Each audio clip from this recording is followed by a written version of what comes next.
한국 마이크로소프트에서 이제 에반게리온 담당하고 있는 네. 솔직히 저희 에반젤리스트들이 잘 안 하는 게 좀 있습니다. 특히 저는 잘 안 하는 게 있는데요. 토요일 일요일 날 나오라는 거는 저희 사장님이 나오려면 저는 잘 안 나갑니다. 차라리 죽음을 달라 뭐 이런 얘기를 되게 많이 하거든요. 근데 제가 그 틀을 몇 번 깬 거 중에 가장 많은 게 최영락 아저씨이신 것 같아요. 죄송합니다. 네. 전 오히려 이제 전 좋은 게요. 이 강남 3구인에서 불러주시면 갑니다. 예, 근데 예를 들어가지고 뜬금없이 오늘 광화문으로 와서 발표를 하라 그러면 저는 예, 안 갈 확률이 되게 높습니다. 왜냐하면 집이 이 근처라서 걸어서 한 10분이면 올 수 있거든요. 네. 그래서 네 왔습니다.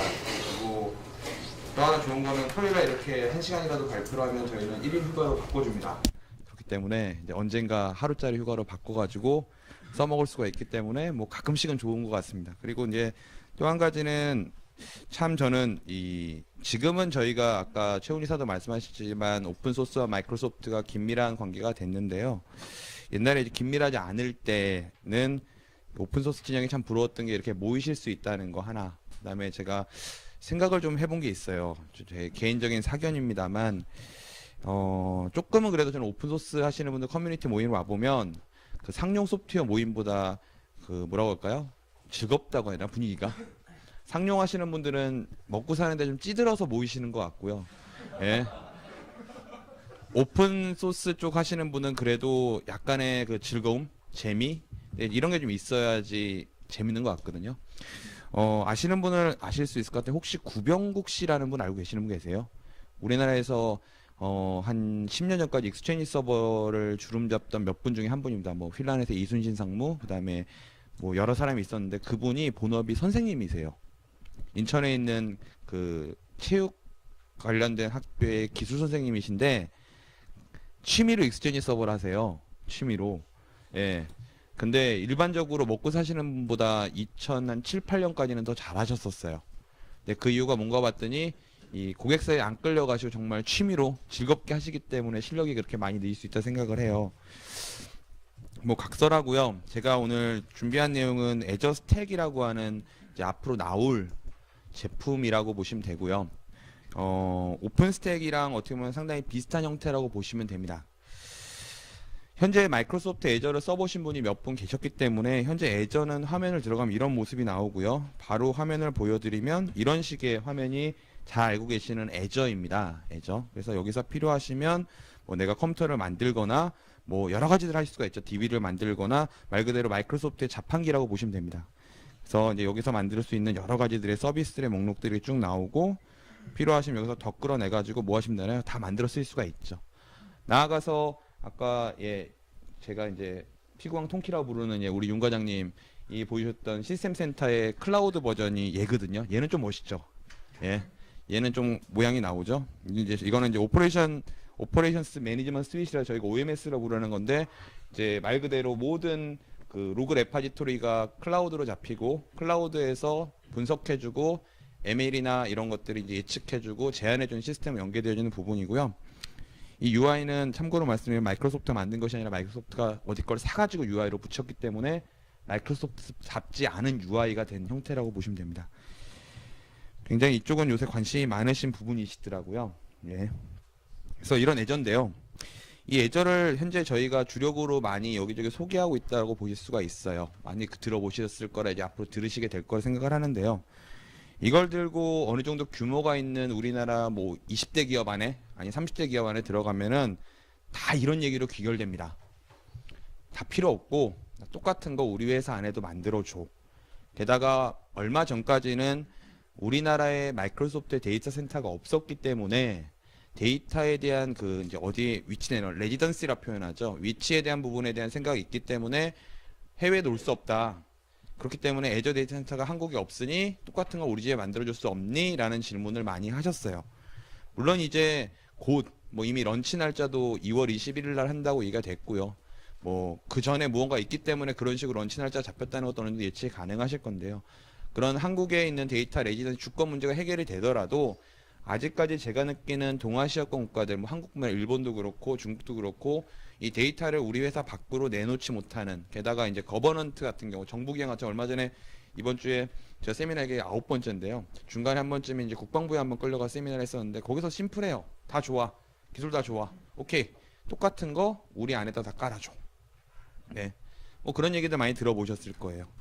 이제 그렇게 해서 이제 얘기를 시작한 것이 사실 마이크로소프트는 애저 스택이라고 보시면 돼요. 앞서서는 윤 과장님께서 말씀해 주신 애저 팩이라고 하는 것이 하이퍼VR 시스템자를 기반으로 앞에 UI를 입혀가지고 어떤 형태의 애저를 만들어 드렸냐면은 옛날 9버전의 애저와 똑같은 이게 이제 저희 9버전의 애저라고 표현하거든요. 애저가 두 가지 모델이 있어요. 클래식 모델이 있고 이건 이제 한 1년 반 정도 전 모델 여전히 사용하실 수는 있습니다. 그다음에 지금 보시는 요 모델이 이제 저희가 리소스 배포 모델이라서 조금 더 진화형 모델이라고 보시면 돼요. 그래서 9버전에 맞는 형태의 UI를 가진 형태로 저희가 윈도우 서버 2012 R2인가요? 2012인가에서 추가로 제공해 쓸 수 있도록 만들어 드렸던 것이 애저 팩이었었고요. 이제 이 애저와 동일한 형태 나아가서 명령어까지 나아가서 파스를 이용하는 소프트웨어까지 나아가서 모든 것들이 애저와 동일한데 데스티네이션만 우리 집으로 바꾸면 우리 집에서 돌아가고 데스티네이션이 클라우드가 되게 되면 클라우드로 돌아가게 만들겠다라고 하는 것이 마이크로소프트 클라우드의 비전이거든요.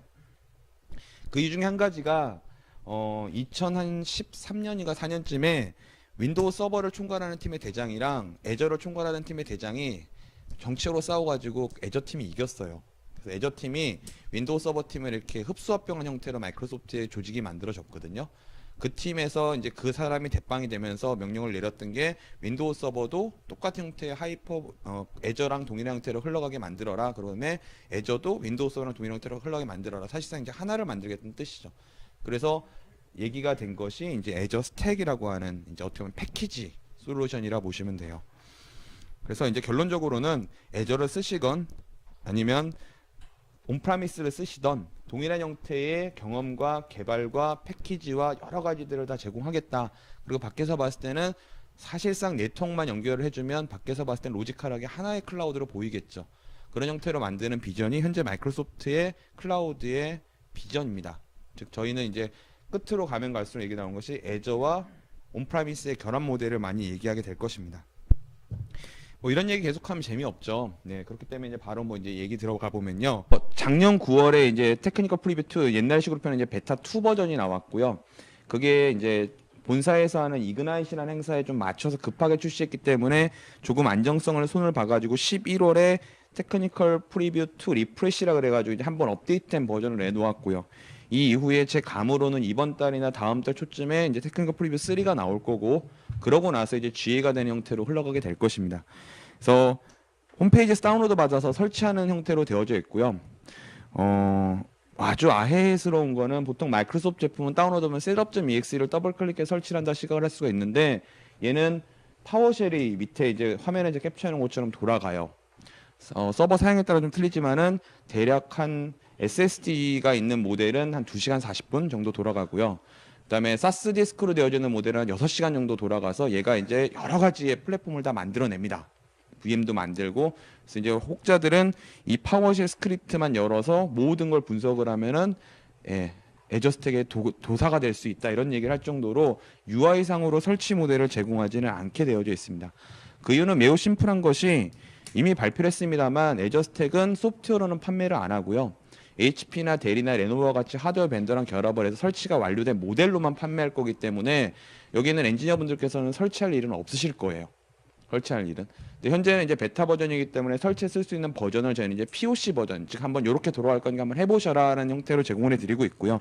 이 모델이 현재 설치 모듈은 한 46기가 정도, 설치를 다 완료하면은 뭐 한 200~300기가 정도가 들어가고요. 그런 모델로 되어져 있고 그래서 얘를 다운로드 받아서 이걸 가지고 서버를 부팅을 해서 그 안에는 스크립을 가지고 설치하게 되어져 있습니다. 그럼 이제 설치 사양이 요구가 되시는 이제 궁금하실 건데요. 설치는 최소 메모리 96기가 이상이 있어야 되고요.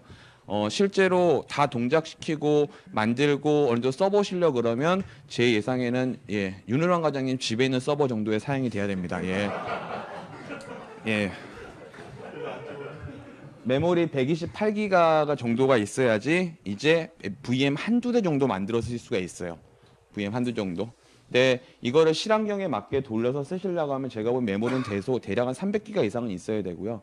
근데 이쯤 되면은 많이 고객분들이 말씀하시는 게 마이크로소프트답지 않은 스펙이다 얘기를 하시는데 이게 사실은 애저에 있는 모듈을 그대로 패키징화 시켜 놓은 거거든요.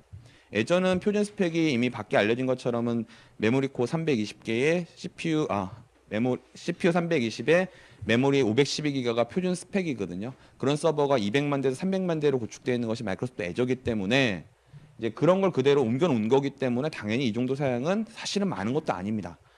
그래서 현재 POC 버전, 즉 한 대로 올인원에서 설치하는 버전은 96기가의 메모리, CPU 12코어 이상. 근데 여기서 이제 제한이 걸리는 거는 메모리가 첫 번째로 체크가 돼서 이거보다 낮으면 설치가 안 돼요. 두 번째로는 피지컬한 디스크가 4장 이상 있어야 됩니다. 이제 예상이 되시겠죠. 한 장은 OS가 깔리게 되고요. 세 장은 레이드 형태로 묶여서 돌아가는 형태로 구축이 되게 되고요.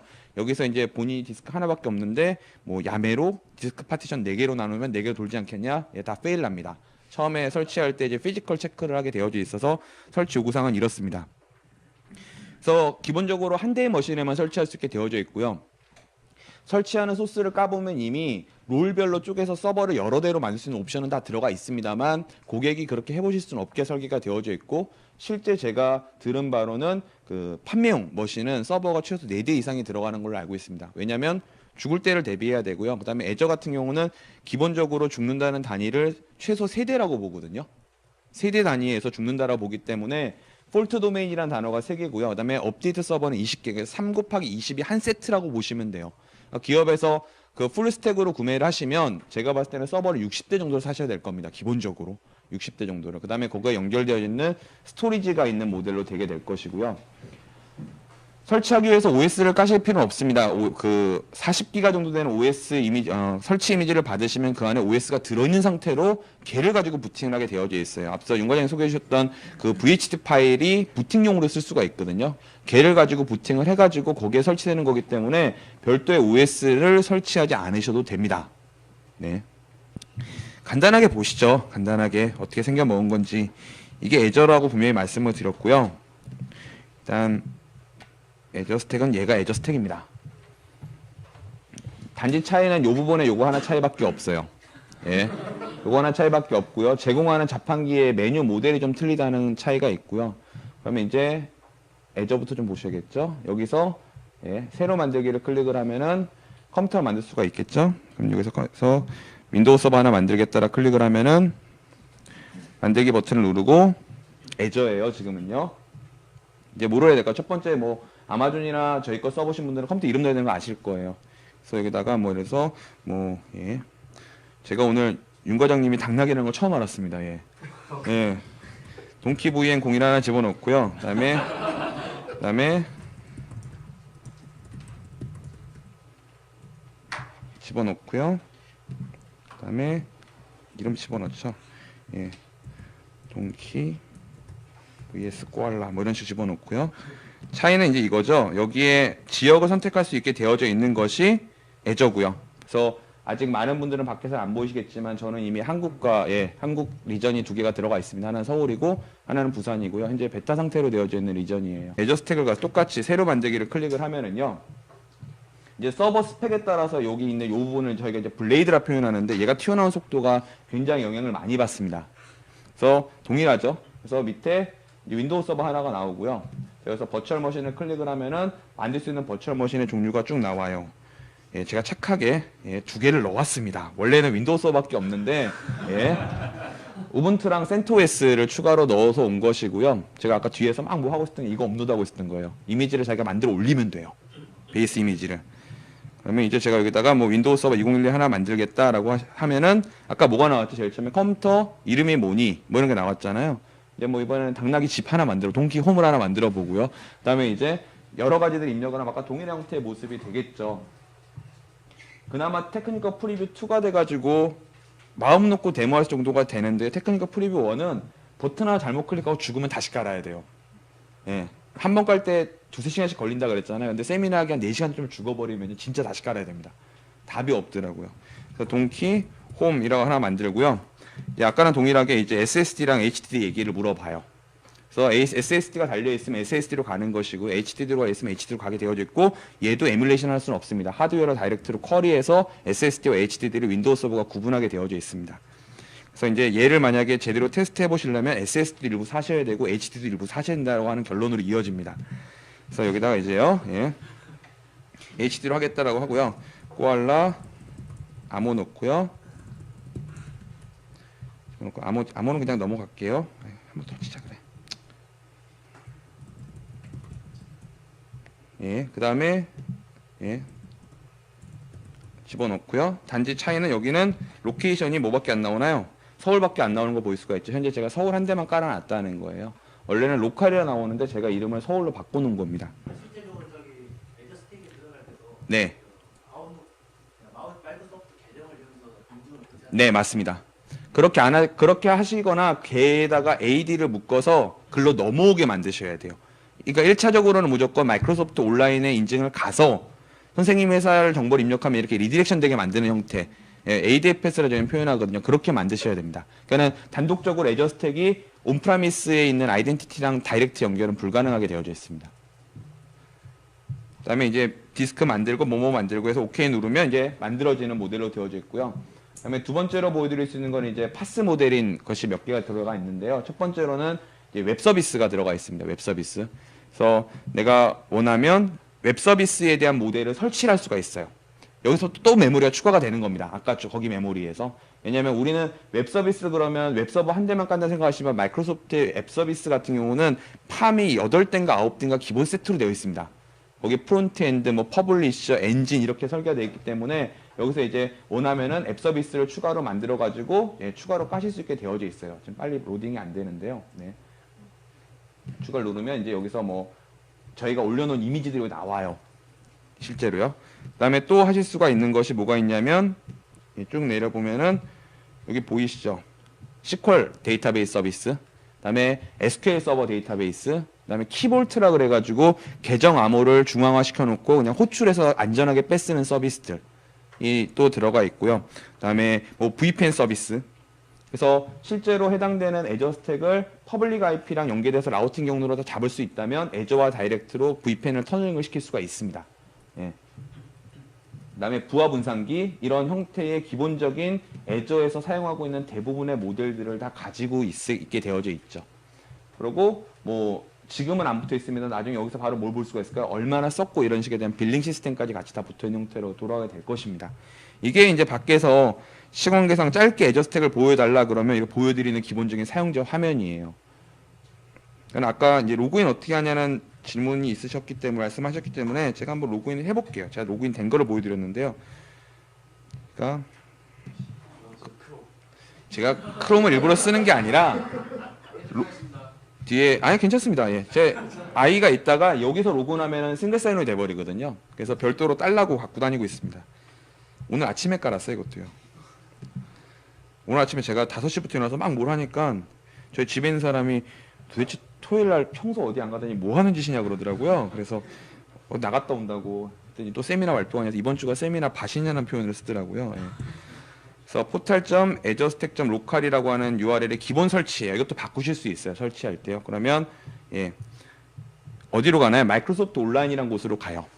예. 그래서 여기서 만약에 ADFS가 있다라고 하시면 여기서 이런 식으로 입력을 하면은 어디로 리디렉션이 될까요? ADFS로 넘어오겠죠. 그래서 학교 또는 회사 계정이라 그러면 제가 이 서버가 한동안 손을 안 봐서 올라올지 모르겠습니다만 예. 당연히 이제 회사로 넘어오겠죠. 인증 신호가 리디렉션이 돼서 그러면 인증을 완료를 하면 다시 애저로 돌아가서 토큰을 받은 형태로 설계가 되어져 있다고 보시면 돼요. 이거를 우리는 싫다. 그러면 애저 스택은 안 쓰신다는 거와 동일한 형태가 되게 됩니다. 기본 아키텍처는 뭐 일반적인 스택 컨셉과 비슷합니다. 밑에 엔진이 있고요. 그다음에 제일 가장 밑에는 하드웨어가 있는 형태로 되어져 있고요. 이 엔진 안에는 크게 3가지 엔진 모델이 있습니다. 컴퓨터 모델, 네트워크 모델, 스토리지 모델을 3가지를 제공을 하게 되고요. 걔를 가지고 이제 기본적인 서비스를 제공하고 아까 보여드리려고 했던 앱 서비스라든가 마이시퀄, 시퀄 같은 경우는 별도의 서버를 설치해가지고 익스텐션 시키는 모델이라고 보시면 돼요. 깔아가지고요. 그래서 이런 거를 까는 모듈들은 추가적으로 이제 마이크로소프트 사이트에서 클릭을 하시면 어떻게 깔 수 있다는 형태를 제공을 해드리고 있고요. 그 다음에 이 아키텍처를 설계하거나 만드는 방법은 이미 저희가 문서로 공개했기 때문에 파트너 회사에서 애저 같이 서비스를 할 수 있는 용도로 개발할 수 있게도 만들어 드리고 있습니다. 그래서 내가 만약에 애저 스택을 깔았는데 거기서 SQL이 필요하다고 하시면 여기 있는 문서를 따라하셔서 SQL을 까시면 돼요. 그럼 SQL 서비스가 올라오는 셈으로 되어져 있고요. 앱 서비스가 필요하다라 그러면 여기 있는 앱 서비스를 따라서 까시면 앱 서비스가 올라옵니다. 관리자는 이제 이 서버의 진실을 보셔야 되는데요. 진실.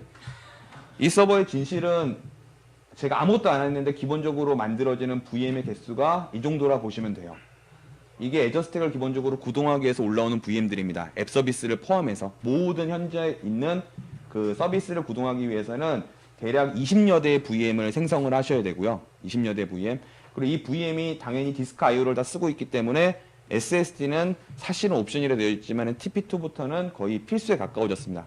SSD가 없으면 깔다가 타임아웃 떨어지는 경우가 되게 많아요. 예. 그리고 이미 설명을 해드렸지만 얘를 다 깔아서 기본적으로 저는 아직 VM 한 대도 안 만들어서 사용자용으로요. 돌아가고 있는 메모리가 대략 103기가 정도. 그다음에 CPU 코어가 이 정도가 이렇게 쭉 돌아가고 있는 모습을 보일 수가 있어요. 그래서 기본적으로 요새 많이 뭐 자기 데스크탑에다 한번 깔아서 해보시겠다 이런 분들은 애저 스택은 접으셔야 됩니다. 애저 스택은 접으셔야 됩니다. 그래서 밖에 계시는 강사님이나 저희 뭐 MVP 분들도 이 애저 스택 좋은 거 다 알겠는데 테스트 한번 하는데 서버 수비에게 제일 어렵다는 게 가장 큰 허들이에요. 전 이거 다 저도 제 돈 주고 샀어요. 마이크로소프트가 안 사줘요. 그래서 전 집에 있진 않고요. 집에 있진 않고 모처에 있는데요. 이런 서버가 저도 한 4-5대 더 있긴 하거든요. 그래서 이거 가지고 밖에 나서 데모를 하고 있습니다. 그중에 한 대를 제가 빼가지고 애저 스택용으로 깔아놓은 거고 얘는 지금 올 SSD로 만들어져 있는 모델입니다. SSD는 근데 서버용 SSD가 아니라요. 그거 있잖아요. 샌디스크 8만원짜리. 그거 서버에 꽂아놨어요. 그 8개. 그래서 모두 설치하면은 어마무시한 용량을 요구하게 되고요. 이제 여기서 이제 VM을 만들어 돌리게 되면 그만큼이 메모리와 CPU로 올라가게 됩니다. 자연스럽게. 그래서 이제 향후에는 이 애저와 동일 형태로 만들겠다는 것이 저희 마이크로소프트 애저 스택의 기본 방향인데 이제 정품이래. 정식 서비스가 출시될 정품이 이제 제품이죠. 정식 버전이 나올 때쯤 될 때는 기본적으로는 포탈, 키볼트, VM, 그다음에 스토리지, 웹앱, 모바일 앱, 로직 앱, API, 뭐 SDK, 그다음에 기본적인 이아스들이 되고요. 점점 이게 시간이 가서 하나하나가 사실은 다 부품이에요. 그래서 부품을 만들어서 릴리스만 하면 꽂아놓으면 되거든요. 애저도 그렇게 돼 있거든요. 그거를 이제 패키지 시켜서 내놓으면 된다는 것이 기본적인 저희의 방향이기도 합니다. 그러면 아까 2개가 다 된다는 건 이미 보여드렸었는데 한 가지 뭐 간단하게 더 보여드릴까요? 관리자 입장에서 애저를 써보신 분들은 애저 파워쉘이라는 게 있다는 거 아실 거예요. 그러면 여기서 뭐 하실 수 있어요? 명령어 내려서 애저에 뭔가를 하실 수가 있잖아요. CLS 치고요. 보기 쉬우시게 좀 땡길게요. 애저에서 무언가를 서브스크립션 정보를 보여달라고 하는 파워쉘 명령어가 애저 RM 서브스크립션이라는 명령어거든요. 제가 철자가 틀렸죠. 왜 저를 자꾸 시험하려고 그러세요? 이러고 한참 기다려야 돼 이러면요. 그래서 눌러보면은 얘도 동일하게 명령어를 먹어요. 그 다음에 get 애저 RM VM 이거 뭔가요? VM 정보 다 불러달라는 거거든요. 이것도 보면은 동일하게 다 명령어가 먹어서 결과가 나옵니다. 얘도 이렇게요. 그리고 많이들 애저 스토리지를 보는 용도로 쓰는 것이 애저 스토리지 익스플로러라서 웹하드처럼 쓰시는 용도로 많이 쓰시고 계시는 프로그램이 있거든요. 얘도 경로만 뭘로 바꾸면요. 애저 스택 경로를 바꿔주면은 애저 스택의 스토리지가 마치 모처럼 하드디스크처럼 로딩이 돼서 화면에 뜨게 됩니다. 얼마든지 이러한 것을 쓰실 수 있게 되는 왜 로딩이 안 돼요 이게 이렇게 로딩 되고 있네요. 그래서 여기에 스토리지 어카운트 로딩을 하면은 제가 애저 스택에 붙여놓은 게 얘거든요. 그러면은 여기에 확장해 보면 블락 컨테이너가 나오고 블락 컨테이너 확장해 보면 이렇게 폴더들이 나왔어요. 이름 간단하게 보실게요. app 모시기가 있고 VHD가 있다더라 정도만 생각을 하시면 되고요. 제가 이거를 이대로 이쪽에 돌아가서 동일하게 확장을 해서 좀 내려서 스토리지 어카운트에 가서 보면은 app 머시기라고 하는 스토리지 어카운트가 존재를 하게 되고요. 얘를 그냥 애저 호출에 쓰듯이 외부로 그대로 호출해 쓸 수 있으시다는 거예요. 그러면 결론적으로는 애저팩은 모양만 똑같고 속은 틀리거든요. 그래서 이쪽에서 만든 거 이쪽에서 못 써요. 애저 스택은 애저에서 만든 거 이쪽에 쓸 수 있고 애저 스택에 만든 걸 애저 쓸 수 있게 만들겠다는 모델인 겁니다. 아키텍처는요, 이것만 설명해도 하루 종일 걸려요. 그리고 이 중에 특히 SDN 쪽 얘기 드리면 엔지니어분들 거의 99%다 주무세요. 특히 윈도우 쪽 엔지니어분들은요. 뭐 어떤 모양에서 봤을 때는 이미 잘 알고 계시는 오픈스택과 거의 기술적 모양은 거의 비슷하다 보시면 돼요. 단지 이것을 어떻게 해석해서 어떻게 구현했느냐에 대한 부분은 조금 다를 수 있습니다만 일단 저희는 기반 하이퍼바이저는 하이퍼 V만 지원을 합니다. 이건 아마 계속 그럴 겁니다. 제가 봤을 때는요. 근데 네트워크에 대한 부분은 이 기종을 다 붙일 수 있게 되어져 있습니다. 그러니까 오픈 버추얼 스위치라든가 아니면은 VM웨어의 VXLAN이라든가 이런 부분들을 다 붙일 수 있게 설계는 되어져 있어요. 그리고 스토리지는 하드디스크를 프론트엔드에서 웹서버 같은 게 하나가 있어서 걔가 외부로 서비스하는 구조를 가지고 있고요. 그래서 기본적으로는 전체 리소스 프로바이더라는 부르는 XRP라고는 VM에 존재를 해요. 얘가 죽으면 다 죽습니다. 기본적으로는요. 그래서 이 안에서 VM 같은 거를 어디다 만들 것인지, 스토리지가 뭐가 여유가 있는지, 네트워크는 어디다 갖다 붙이고 이런 거 다 설계를 하고요. 그다음에 하이퍼V라고 하는 서버는 당연히 하이퍼V 가상 머신을 만드는 서버고요. 그다음에 애저나 클라우드는 대부분 모든 호출과 호출에 대한 응답을 웹 방식으로 하기 때문에 웹서버가 프론트엔드로 하나가 있어야 돼요. 그리고 뭐 너무나 잘 하신 얘기지만 소프트웨어 디파인 형태가 제일가 뭔가요? 매니지먼트 레이어라 플레인이라 표현을 하고 그 다음에 컨트롤 플레인, 그 다음에 데이터 플레인 이렇게 있지 않습니까? 그러면은 매니지먼트 플레인이 웹 방식으로 호출을 받든가 뭔가 명령을 받아줘야 되거든요. 그런 일을 할 때 사용하는 프론트엔드가 저희는 애저 컨시스턴트 스토리지라 표현을 해요. 애저랑 동일한 형태로 호출을 받는 스토리지라는 거죠. 그리고 ACS에다가 파일을 툭 던지면 실제로는 하드디스크 어딘가로 떨어지겠죠. 이런 형태로 중간에 프론트엔드 역할을 해주는 놈을 ACS라 표현을 합니다. 그리고 로드 밸런서 게이트웨이를 담당하고 있는 소프트웨어 게이트웨이와 소프트웨어 부하 분산기가 존재를 하게 되고요. 그다음에 현재는 베타 버전이기 때문에 퍼블릭 IP에 붙이는 건 기본적으로는 안 되게 되어져 있어요. 그래서 나트 서버가 한 대 존재를 하고요. 그다음에 포탈 정보를 저장하기 위한 SQL 서버가 한 대 존재하고 서비스를 데모하기 위한 클라이언트가 하나 존재하는 것이 있습니다. 그러면 시간이 많지 않기 때문에 간단하게 SDN 얘기들을 SDN이나 SDS 이런 SDX 얘기들을 할게요. 뭐 이것도 많이 고민해 보셨을 거예요. 왜 소프트웨어 디파인이 유행할 수밖에 없게 되어져 있냐. 뭐 아직도 많은 분들은 이건 아직 먼 미래라 그러시는데 데이터 센터 레이어에서는 많이들 관심이 있을 수밖에 없는 부분이라고 봐요. 특히 부하 분산기 같은 네트워크 같은 경우는 한 곳으로 부하가 많이 걸리면 빠른 속도로 늘리거나 줄이는 것이 사실상 불가능합니다. 기기이기 때문에. 그래서 이걸 소프트웨어로 바꿔가지고 처리를 하자는 것이 어떻게 보면 이제 소프트웨어 디파인의 아주 작은 방향이기도 하거든요.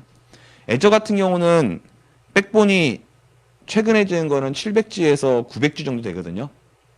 900 정도 되거든요. 그러면 그 백본에서 들어오는 여러 가지들을 전부 다 하드웨어로만 처리한다면 뭐가 세팅이 바뀔 때마다 관리자가 쫓아가서 세팅 넣어주고 이런 작업들을 하셔야 된다는 것이죠. 그래서 그런 것들을 막기 위해서 이제 소프트웨어적으로 어떻게 구현할 것인가에 대한 부분을 고민했다는 것이고요. 아까 말씀드렸던 매니지먼트 플레인, 컨트롤 플레인, 데이터 플레인에 대한 부분을 저희도 3계층으로 확실하게 지키고 있습니다. 첫 번째로 보실게요. 스토리지에 대한 부분인데요. 일단 심플해요. 실제로는 하드디스크인데요. 저장을 하기 위한 프론트엔드를 하나 만든 거예요. 이 프론트엔드가 하는 일은 뭘까요? 외부로 신호를 받아주고요. 스토리지가 여러 개 있을 때 어디다 저장할지를 결정하는 일을 담당을 하게 됩니다. 그럼 하단에 있는 스토리지, 즉 제일 밑에 데이터 플레인이 문제가 생기면 뭐 하면 되나요? 용량이 부족하면은 제일 밑에 늘려주기만 하면 돼요. 그러면 늘린 쪽으로 갈지 옛날 쪽으로 갈지에 대한 결정은 누가 해줄까요? 상단에 있는 ACS에서 해줄 일이라는 것이죠. 그 다음에 사용자들은 여기다가 명령을 내려주게 되는 것이고요. 즉 ACS가 매니지먼트와 컨트롤 플레인을 같이 하고 있는 셈이라 보시면 됩니다. 그럼 이제 스토리지에 대한 부분인데요. 저희 애저 스택은 스토리지는 SAN을 사용하지 않습니다. SAN을 지양합니다. 이제 마이크로소프트의 대부분의 스토리지 솔루션은 SAN을 망하게 만들겠다는 거 아닌데요. 대부분의 코스트 이펙티브하게 발생하는 것이 SAN이거든요. 그렇기 때문에 점점 뭐라고 표현할까? 다스 리플리케이션? 그러니까 서버들 여러 대가 있으면 디스크가 다 꽂혀 있잖아요. 그럼 걔를 로지컬하게 하나로 묶어주는 솔루션들을 많이 고민을 하게 됩니다. 그걸 VM웨어에서는 vSAN이라 표현하고 있고 저희는 윈도우 서버 2016에서 이제 스토리지 스페이스 다이렉트라는 단어를 쓰고 있는데 분산 스토리지를 만들어주는 것이죠. 그리고 그 안에서 알아서 내결함성도 갖게 되고 그 다음에 부하 처리도 할 수 있는 모델을 가져간다는 것이죠. 그래서 이쪽은 단순하게 다스 리플리케이션 모델이 기본적인 저희의 구성이에요. 그럼 이제 옛날에는 가상화나 클라우드를 하시려고 하면 서버 여러 대를 만들고 백단에다가 스토리 하나 놓으셨어야 되는데 이제는 어떻게 하시면 될까요? 서버는 왕창 있고 그 안에 디스크를 왕창 꽂으면 요새 엽기적인 서버 되게 많이 보셨잖아요. 디스크가 막 80개씩 들어가는 층 달린 서버도 보신 적 있으실 거고요. 그럼 거기다 그냥 디스크 왕창 사서 꽂으시면 된다는 거예요. 불과 몇 년 전만 해도 그거 안 하고 뭐 하셨나요? 쌤 말고 그 제이밭이라고 해서 이제 번치 디스크 같은 거 많이 놓으셨는데 그거마저도 불편하니까 이제 그냥 서버에다 디스크 많이 꽂아가지고 그냥 디스크끼리 서로 복제하게 만드는 구조를 만들자. 이게 이제 저희의 기본적인 방향이라 보시면 돼요. 그래서 아까 애저 스택을 깔 때 디스크가 최소 3개 이상 있어야 된다 말씀을 드린 겁니다. 그럼 나중에 정식이 되게 되면은 스토리지 팜이라 묶여있는 서버들끼리는 밖에서 봤을 때는 스토리지는 하나로 모일 겁니다. 왜냐면 서로 리플리케이션이 될 거니까요. 그런 식의 기술을 저희가 이제 스토리지 스페이스 다이렉트라 부르고 줄여가지고 S 숫자 2D라고 부릅니다. S2D라 부르는데요. 얘는 좋은 점이요. 스토리지에 대한 그 뭐라고 할까요? 속도를 지가 판단을 해요. 그리고 윈도우 서버 처음으로 NVMe까지 지원을 합니다. 그래서 NVMe 일반 SSD, SAS 모델로 되어져 있고요. 그 다음에 이미 뭐 잘 공부하신 분들은 아시겠지만 SSD와 SAS는 데이터를 저장하는 방식도 틀리거든요. 그래서 SSD는 뭐에 최적화되나요? 보통 라이트에 보통 최적화되어져 있고 핫데이터에 최적화되어져 있고 SAS는 저장용에 많이 최적화되어져 있는 모델을 가져가기 때문에 윈도우 서버의 이 스토리 스페이스 다이렉트는 SSD랑 HDD를 믹스하면요. SSD는 미러링을 잡아주게 되고요. HDD는 페리티를 잡아주는 모델로 가져갑니다. 쉽게 설명을 해드리면요. 그래서 데이터가 들어오면 어디로 먼저 떨굴까요? SSD로 떨궈서 받아주게 되고 데이터를 자주 안 쓰거나 이 데이터가 더 이상 많이 필요가 없다 그러면 그때 티어링을 통해서 SAS로 보내는 모델로 만들어져 있습니다. 그러면 이제 윈도우 서버가 성능이 그 정도만큼 안 나올 건데 라고 얘기하시는데 윈서버 2012 R2부터 REFS라고 하는 파일 시스템을 보셨을 거예요. NTFS 말고 REFS라고 못 보셨어요? 서버는 있어요. 클라이언트도 많이 보셨을 거예요. 아주 작은 거 하나 보여드릴까요? 이거 못 보셨어요? 한 번도요? 네, 재미없으시죠? 뭐 NTFS가 나오나 안 나오나 상관이 없다 뭐 이런 얘기 하시는 분 되게 많으신데요. 간단하게 하나 보여드릴게요. 아이고. 이거는 보시면은 다들 눈에 와닿으신다고 표현을 하시더라고요.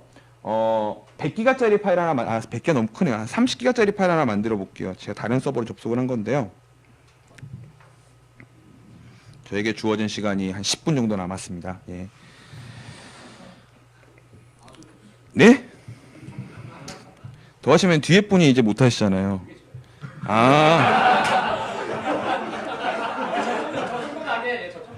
예. 사적인 마음. 예. 여기가 D 드라이브가 NTFS고요.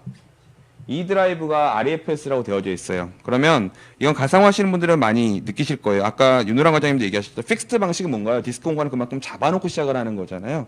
제가 이제 DX를 픽스드 방식으로 NTFS 한 다음에 D 드라이브에다가 30기가를 만들게요. 그럼 어떻게 되나요? 30기가 쭉 잡죠. 일반적인 모습이잖아요. 이 상태를 냅두고요. 제가 이제 똑같은 형태 넥스트, 픽스트, 그다음에 REFS, E 드라이브, 아이고 그냥 E 드라이브로 할게요. E 드라이브에 30기가 피니시 하면은 얘도 이제 쭉 올라가는데 금방 끝나요. 훨씬 더요. 그러니까 디스크를 끝났죠? 끝났죠? 그래서 얘는 벌써 이제 디스크에 가보면 30기가가 다 만들어져 있어서 나와요. 잠시 후에. 근데 아까 전에 보셨던 이노마는 아직까지도 올라가고 있을 겁니다. 이렇게요. 즉 디스크에 대해서 어떤 뭐라고 표현할까요? 처리하는 메타데이터 방식이 좀 틀립니다. REFS가. 근데 이렇게 말씀드렸더니 엄청난 문제가 발생을 하더라고요. 저번 세미나 보여드렸더니 어떤 분이 회사에 가셔가지고 모든 파티션을 다 REF로 바꾸셨대요. 그리고 저한테 전화 왔어요. 내가 얘기한 대로 안 된다고. 얘는 하이퍼브용이에요. 하이퍼브용이에요. 근데 이거를 만약에 뭐 파일 서버 같은 거를 이런 식으로 바꾸시면은 안 되고요. 두 번째로는 센 방식을 사용하시면 안 됩니다. 센은 NTFS를 쓰셔야 돼요. REFS는 설명드렸지만은 스토리지 스페이스 다이렉트나 센이 아닌 경우에 쓰시는 현재 모델로 최적화가 되어져 있어요. 그래서 이러고 나서 가셔가지고 그냥 다 바꾸시면 안 되십니다. 그래서 얘 같은 경우는 기본적으로 데이터에 대한 뭐 머지라든가 뭐 데이터에 대한 메타데이터를 바꾼다거나 이런 용도에 최적화되어져 있고 아까 보셨지만은 고정 크기를 만들 때 NTFS는 공간을 다 제로바이트로 채우는 거예요. 첫 번째로는요. 근데 얘는 제로바이트를 채워줬다라고 알아서 파일 시스템에서 처리를 해주는 모델로 되어져 있다는 것이죠. 그 다음에 리플리카도 있어요. 스토리지. A라는 곳에서 B라는 곳에 리플리카를 시켜야겠죠. 그래서 애저 스택이나 애저는 기본적으로 파일을 하나 올리면 새 카피가 만들어져요. 어찌 보면 쉽게 설명드린 레이드 5 같은 모델이라고 보시면 돼요. 그래서 하나가 죽었을 때 또 하나를 만들면 되겠죠. 그래서 애저는 기본적인 저희의 요새 클라우드의 기본적인 디자이닝은 뭐든지 두 개가 죽었을 때까지 데이터가 살아있어야 된다가 기본적인 방향이더라고요. 엔지니어 하신 분 아시겠지만 하나 죽을 때는 파악을 잘 못하죠. 언제쯤 알게 되나요? 하나가 더 죽어서 실제 다 죽어야지 파악을 하는 경우도 있어요. 이미 서버에서는 빨간불이 들어오고 있는데 뭐 업무가 받고 공사가 다 망하셔가지고 모르고 있다가 넘어가는 경우 되게 많으시거든요. 그래서 저희는 모델이 크게 두 개가 죽는 것이 한 서버에 두 개, 렉에서 서버 두 대, 그다음에 렉이 두 개. 이런 식으로 선택해서 설계할 수가 되어져 있어요. 그리고 애저는 참고로 최소 죽는 단위를 렉 단위로 보고 있습니다. 서버 단위로 보지 않고요. 그래서 리플리카 모델이 되어져 있고요. 그러면 쓰는 분은 그냥 어떻게 하시면 돼요? 쓰시면 돼요. 내가 파일 만들겠다라 그러면 어디로 갈까요? 신호가 먼저요? 아까 말씀드렸던 ACS라는 곳으로 웹서버에 떨어져요. 신호가. 그럼 ACS가 엔진에다가 물어보겠죠. 디스크가 어디 있냐 내가 쓸게. 그러면 얘가 A라는 서버에 있다라고 알려주면 뭐 하면 되나요? A가 디스크를 떨구면 돼요. 아까 제가 올려놨던 리눅스 파일이 여기에 지금 뭐 언젠가 파일 올라갔겠죠. 파일 올라가 있지만 실제로 제 서버에서 하드디스크를 열어보면은 예, 별 공간도 아니에요. C 드라이브 밑에 어딘가에 이렇게 파일로 저장이 돼 있어요. 이게 우분투 파일이거든요. 16.04. 그다음에 어딘가에 예, 센트가 올라가 있는 거고요. 그럼 사용자는 외부로 호출했지만 실제 백엔드에서는 여전히 파일 시스템 형태로 처리가 되고 있다는 것이죠. 그래서 뭐 그걸 이쁜 말로 이제 사용자들은 다 모르고 산다는 것이죠. 만약 이 상태에서 디스크가 부족하면 뭐 하면 되나요? 디스크를 갖다가 더 붙여주면 돼요. 그러면 앞에 있는 프론트엔드가 바뀐 게 뭐가 있는지를 알고 더 쓰겠죠. 앞에 부하가 많이 걸리면 뭐 하면 되나? 앞에 서버도 계속 늘려주면 돼요. 이게 이제 소프트웨어 디파인의 장점이잖아요. 어딘가 레이어를 쉽게 늘릴 수 있다는 거지. 네. 죽으면요? 죽었다는 사실 서로 알겠죠. 그래서 저희가 얘기하는 요새 클라우드의 기본적인 방향은 또 뭐가 있냐면 SQL 데이터베이스를 최대한 쓰지 말자는 겁니다. SQL 데이터베이스가 많으면 많을수록 걔가 죽으면 다 죽거든요. 그래서 요새 있는 분위기가 뭔가요? 스테이트 리스라 그래가지고 서버들끼리 전부 정보를 다 갖고 있죠. 그래서 새로운 서버가 들어오면은 또 리플리케이션에 해당되는 정보를 받게 되고요. 해당 서버가 죽더라도 나머지 서버가 데이터를 갖고 있기 때문에 문제는 없고요.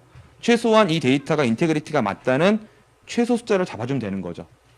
그걸 보통 뭐 과반수를 잡으시는 경우도 있고 되게 많잖아요. 그래서 그 리눅스의 레디스 센티널 같은 경우도 어떻게 옵저버를 만드실 거고 어떻게 서비스를 만드실 건지에 대한 계산식을 만드시잖아요. 그래서 이제 그거 가끔씩 윈도우 서버 엔지니어 보면 당황스럽거든요. 서버를 3D를 쓰는데 뭔가 8대 구성했는데 이러면은 계산 방식이 윈도우의 장애주치 클러스터랑 좀 틀리다 이런 얘기를 하시는 분들도 되게 많으십니다. 그래서 이건 제가 이미 닥스에 올려놨기 때문에 나중에 내려보시면 되는데요. 그냥 우리가 웹에서 VHT 파일 올리고 여기 청문회인가요? 시간 되면은 시간 되면은 꺼지는 그런 거 있나요? 저희 요새 팀에서 미팅하다가 유행하는 게 저희 팀 미팅이 아까 최훈 이사 저희 매니저인데요. 저번 주에 막 뭐라 얘기를 하셨어요. 그래서 저희 팀 중에 한 분이 아시는 분 김영욱 부장님이라고 또 계시는데요. 그래서 예 아니오로만 답하세요 이러시더라고요. 그래서 계속 이제 자기가 뭐라 그러니까는 제가 그다음 뭐라 그러는 줄 아세요? 사퇴하세요 이랬거든요.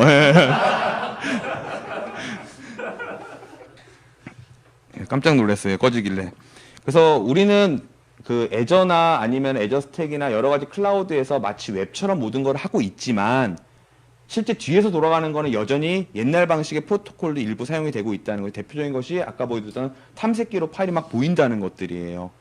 그리고 이걸 우리가 UNC 경로라 표현하잖아요. 외부에서 접속하는 거를. 그 UNC 경로로 서비스하는 거를 외부로 그대로 요출시켜 드린 것이 파일 서비스라고 저희가 또 이름을 명하고 있죠. SDN은 짧게 갈게요. 일단 되게 복잡스러워요. 되게 복잡스러워요. 그 오픈스택과 마찬가지로 제가 봤을 때 이런 스택의 꽃은 네트워크이긴 합니다. 실제로요. 하나의 랜카드를 가지고 소프트웨어적으로 여러 개의 네트워크를 만들어내가지고 그 네트워크 사이에 라우팅이 가능해지고 부하 분산이 가능해지고 게이트웨이가 붙는 이런 모습들을 보면은 꽃이긴 한데요. 지금까지 엔지니어들이 살아왔던 삶이 네트워크와 엔지니어 삶은 분리가 되었기 때문에 이 얘기가 나오는 순간에 대부분이 네트워크팀 블루라는 얘기를 하시고요. 네트워크팀 블루에서 얘기하면은 다른 운영체제 얘기를 하면은 그거는 SE팀 블루라 얘기를 해요. 그래서 이런 클라우드에 잘 대응하고 있는 회사 몇 군데를 보면은 그 회사는 이미 클라우드 팀이라는 이름 아래서 잡롤들이 다 묶여 있습니다. 그렇지 못하면 이 기술은 쫓아갈 수가 없어요. 근데 기본적으로는 복잡스러운데요. 얘도 중앙에 누군가가 전체를 핸들링하고 있겠죠. 이거를 저희가 네트워크 컨트롤러라 표현을 하고 있고, 네트워크 컨트롤러도 여전히 스테이트리스 모델로 N개로 확장이 가능합니다. 어디로 호출하더라도 동일한 정보를 받을 수가 있어요. 그래서 네트워크 컨트롤러에 에이전트로 하이퍼V가 붙는 셈으로 되어져 있고요. 하이퍼V가 네트워크나 보안이나 뭐 QoS나 미터링이나 이런 것들을 전부 다 누구한테 호출해서 물어볼까요? NC, 즉 네트워크 컨트롤러한테 물어봐서 데이터를 받는 형태로 되어져 있고, 엔지니어는 명령을 직접 하이퍼V로 내리는 것이 아니라 포탈에서 내리면 네트워크 게이트웨이 컨트롤러 통해서 실제 서버로 내려가는 형태로 되어져 있어요. 네, 말로 하면은 잘 안 알아듣을 수 있기 때문에 간단하게 또 하나 한번 볼게요. 제가 이 다음 분의 소원을 들어드릴 수는 없고요. 예. 여기 있는 서버에 가서요. 이게 지금 코어 버전인데요. 입력이 안 돼.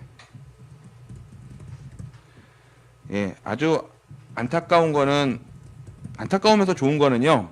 애저 스택은 앞서 애저 팩처럼 시스템 센터를 안 사셔도 돼요. 모두 다 윈도우 서버 가지고 할 수 있어요. 그런데 시스템 센터가 없기 때문에 거의 대부분의 관리를 시스템 센터가 없으면 파워쉘로밖에 안 되게 되어져 있습니다. 그래서 제가 깬 네트워크 컨트롤러라고 치고 엔터를 치면은 이 컴퓨터가 네트워크 컨트롤러이니까 이런 정보가 나와요. 그럼 얘도 당연히 외부로 제가 호출한다 그랬고요. 제가 변수를 하나 좀 만들게요.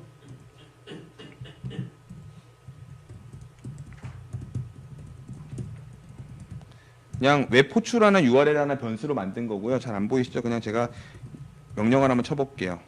네트워크 컨트롤러야, 너가 가지고 있는 퍼블릭 IP를 모두 다 보여줘, 이거예요. 그리고 이게 이제 제이슨으로 리턴이 되거든요. 이렇게. 제이슨 리턴 되면 잘 안 보이시니까는 제가 이거를 convert to JSON depth 8에서 파일로 떨구고요. 호출하면은 예, 이렇게 나오거든요. 즉 이런 식으로 다 정보를 가지고 있어요. 그럼 내가 A라는 컴퓨터인데 내가 쓸 퍼블릭 IP가 뭐야? 라고 이제 물어보면 이렇게 정보를 다 준다는 거예요. 쉽게는요. 그래서 이 역할을 하고 있는 것이 여기 있는 이노마가 하는 일이고요. 이노마가 실제 하이퍼V랑 지금 서버 대 클라이언트 관계로 묶여 있다는 것이죠. 그래서 이제 얘네들이 만나가지고 모든 네트워크를 다 핸들링을 합니다. 그 다음에 가상 네트워크를 만들 때마다 VLAN을 만들어주는 것이 아니라 이 안에서 버추얼 서브넷을 만들어줘서 계속 애드시키는 구조로 가져갑니다. 그 다음에 부하 분산기도 하드웨어를 쓰지 않고 저희가 직접 소프트웨어적으로 처리를 하게 되어져 있고요. 이때는 소프트웨어의 도움을 받는 것이 아니라 라우팅 프로토콜의 도움을 좀 받아요. BGP라고 하는 라우팅 프로토콜의 도움을 받게 되는데요. 쉽게 설명드리면 이 두 대는 그냥 깡통 윈도우 서버라고 보시면 돼요. 얘가 엣지 라우터에 라우팅 프로토콜로 양단이 연결이 돼요. 밖에서 봤을 때는 목적지 하나에 대해서 경로가 두 개가 있다는 사실을 알게 됩니다. 그러면 이 둘 중에 여유가 있는 쪽으로 보내겠죠. 그 중에 하나가 죽으면 자연스럽게 라우팅 프로토콜의 애드버타이즈가 중지가 되게 되고요. 그럼 얘는 자동적으로 라우팅 테이블에서 어떻게 될까요? 제외가 되겠죠.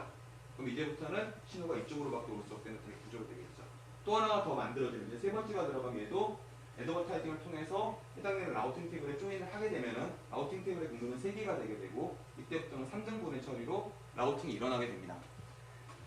그래서 기본적으로는 저희가 어떤 프로토콜을 따로 만든 것이 아니라 BGP라고 하는 라우팅 프로토콜을 그대로 사용을 해서 ECMP를 통해서 어디가 여유 있는지를 찾고요. 죽었냐 살았냐도 라우팅 테이블 업데이트 통해서 받아들이게 돼요. 그래서 이것도 간단하게 하나만 보시면요. 윈도우 서버가 BGP 라우터가 되거든요. 그래서 제가 미리 만들어 놓은 이 서버에 가서요. 제가 이렇게 명령을 쳤어요. 네, 재밌는 건 라우팅 테이블인데 슬래시 몇을 쓰고 있습니까? CIDR 30일을 쓰고 있는 모습을 볼 수가 있죠. 이게 다 뭘까요? 외부로 나와 있는 로드 밸런서들의 IP예요. 그럼 이 중에 하나를 치고 들어가면은 뒤에 뭐가 있는지 누가 알겠죠? 누가 알까요? 뒤가 누군지는 전부 다 네트워크 컨트롤러가 알게 돼요. 근데 이 서버가 죽었어요. 그럼 자연스럽게 얘네들이 쫙 어떻게 될까요? 다 빠져버리게 됩니다.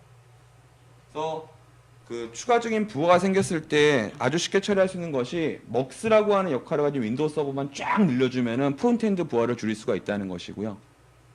그다음에 부하가 적게 되면 다시 먹스를 없애버리면 되죠. 백엔드에 대한 부하는 누가 처리시킬까요? 전부 다 하이퍼V가 처리를 하게 됩니다. 그다음에 머신이 위치가 바뀌더라도 네트워크 컨트롤한테 물어보면은 어디 있는지 다 알겠죠. 들어오면은 이렇게 가요. 그다음에 왼쪽으로 갈 수도 있겠죠. 필요한 경우에는요. 근데 나갈 때는 먹스의 부하를 줄이기 위해서 다이렉트로 나갑니다. 그래서 이제 간혹 이런 경우가 있죠. 클라우드 쓰는데 들어갈 때 IP의 데스티네이션과 서버에서 다시 시작해서 나갈 때 IP가 틀려진다는 경우가 뭐냐면 얘 때문에 그래요. 근데 제가 왜 이거를 왜 먹스를 안 거치게 설계를 했나라고 물어봤더니 먹스의 부하를 나가는 것까지 체크를 시키면 굉장히 많이 걸린대요. 요새 이런 소프트웨어 디파인이 점점 컨테이너화 돼가고 있는 회사들이 되게 많잖아요. 거기에 넣기에 부담스러워지는 사이즈가 될 수가 있다는 얘기를 하더라고요. 그래서 이것 때문에 어떤 분들은 보안팀에서 인바운드 데스티네이션 IP와 나올 때 소스 IP가 틀리다. 이게 참 어렵다는 얘기를 하시는데 기본적인 구조가 이렇게 되어져 있습니다. 이게 애저가 이런 이유 때문에 IP가 틀린 거예요. 저렇게 되면 네. 엣지 라우터가 SPF가 될 것 같은데. 네? 엣지 라우터 자체가 SPF. 그러니까 싱글 포인트 페일러가 됐다는 말씀이죠. 엣지 라우터도 여전히 저는 원래 저희도 소프트웨어로 만들 수 있거든요. 지금요. 근데 굳이 뭐 이걸 하드웨어로 하시면 하드웨어 자체 HA를 또 가져가셔야 되는 구조도 되어져 있고요. 지금은 제가 억수만 말씀드렸지만 이 엣지 라우터도 소프트웨어상으로 연계를 할 수 있게 설계했습니다. 왜냐하면 BGP 자체가 AS로 여러 개를 묶을 수가 있기 때문에 가능해요. 애플리케이션에서 나오는 세션 같은 경우는 어떻게 걸릴까요? 안 해줍니다. 안 해줍니다. L4까지만 저희가 관리를 해드리고요. 그 이상이 필요한 경우에는 소프트웨어적으로 관리를 하시는 겁니다. 대표적인 게 저 애저가 세션을 관리를 안 해줘서 스티키 세션이 안 돼요. 그래서 레디스 같은 걸 넣으시거나 세션 관리 서버가 별도로 필요합니다. 네. 그래서 일단 기본적으로 애저나 애저 스택은 L4 레이어 이상에 대한 부분은 핸들링을 안 해드립니다. 그다음에 내부 같은 경우도 당연히 SLB가 가능하겠죠. 근데 차이점은 한 번만 가고 나면 경로를 알았잖아요. 그 이후부터는 알아서 직접 통신하게 만들어줍니다. 그다음에 여기서 또 한 가지 눈여겨보시면 감이 잡히실지 모르겠는데요. 프로브라는 게 없죠. 보통 로드 밸런스면 프로버가 있어 서버가 죽은 걸 판단을 시켜줘야 되잖아요. 근데 프로버가 없는 이유가 왜일까요? 죽었나 살았나를 제일 잘하는 사람이 누군가요? 하이퍼V예요. 하이퍼V가 VM이 죽으면 네트워크 컨트롤러에게 죽었다는 사실을 바로 통보를 하게 설계가 되어져 있습니다. 그러면 백엔드에서 뭐가 하나 죽더라도 네트워크 컨트롤을 통해서 누구한테 다시 알려질까요? 프론트엔드에 먹스로 알려지기 때문에 그 신호가 뒤로 넘어가지 않게 설계가 되어져 있다는 것이죠. 그래서 SL 그 로드 밸런스 HA는 다 라우팅 프로토콜을 통해서 처리를 시켜주는 것이고요. 백엔드 SLA 같은 경우는 결국에는 네트워크 컨트롤러가 하이퍼V의 담당으로 처리를 시켜주게 되어져 있습니다. 그다음에 방화벽도 별도로 다는 것이 아니라 라우팅 테이블에 대한 방화벽을 다는 형태로 설계가 되어져 있다라 보시면 되고요. 이것을 저희 이제 분산 방화벽이라 표현을 합니다. 그리고 아까 최영락 아저씨께서 말씀하셨던 사장님이라 그럴까요? 그러면요. 그 또 한 가지 요새 변화 중에 한 가지가 보통 클라우드에서 누군가에 줄 수 있는 걸 보통 VM으로 많이 생각을 하셨는데 점점 트렌드가 도커 컨테이너도 그 역할과 똑같은 형태가 돼가잖아요. 그래서 이미 애저 스택이나 윈도우 서버는 VM이랑 도커 컨테이너를 동일한 놈으로 바라봅니다. 그래서 도커 컨테이너에 도커에 있는 네트워크 그 스위치 모델에서 SDN을 연결을 시켜주면은 VM과 똑같은 형태로 IP를 받을 수가 있게 된다는 것입니다. 그러면 VM을 선택할지 도커를 선택할지는 쓰시는 분이 선택하는 모델로 설계가 되겠죠. 이미 완성이 되어져 있는 모델이고요. 제가 이건 밖에서 한번 데모한 적은 있었어요. 똑같아요. 그냥 도커 호스트를 올리면 얘가 SDN에 가서 내가 쓸 수 있는 IP 대역을 쫙 받아와요. 그런 다음에 그 IP를 어디서 관리를 시킬까요? NC를 통해서 할 수 있도록 다 만들어주는 거예요. 즉 VM이냐 도커냐의 차이밖에 없지 실제 SDN에 돌리는 모델은 똑같습니다. 똑같습니다. 그래서 고객이 OS 레이어의 스플릿을 원하면 도커를 쓰시면 된다는 것이고요. 하드웨어 레이어의 스플릿을 원하시면은 하이퍼V나 이런 걸 쓰시는 형태로 만들어져 있다는 거죠. 제가 5분, 6분, 7분 정도 한 것 같은데 제가 22분인가에 받았거든요. 궁금한 거 있으시면 제 마지막 슬라이드 끝이에요. 그리고 이미 이 발표 자료는요. 제 그 닥스에 이미 올려놨고요. 혹시 필요하신 분은 닥스/코알라라 치시면은 제가 금년부터는 다 올리려고 생각하고 있습니다. 요새는 될 수 있으면 발표 자료를 다 PDF 형태라도 올리고 있습니다. 그래서 이 자료 아까 오전에 제가 올리고 왔고요. 그래서 닥스.com/코알라에서 받으시면 되고요. 질문 있으세요? 개발 말고 뭐 이거 말고도 마이크로소프트 뭐 얘기하셔도 전 상관이 없는데요. 없으시면은 저는 갈 겁니다. 오래 못 있기 때문에요. 이번 쉬는 시간 정도 시간까지 있고 갈 거기 때문에 혹시 궁금한 거 있으시면 말씀을 하시고요. 없으세요? 그럼 없으면 마치도록 하겠습니다. 1시간 정도 경청해서 감사드리고요. 다음에 또 뵙도록 하겠습니다. 고맙습니다.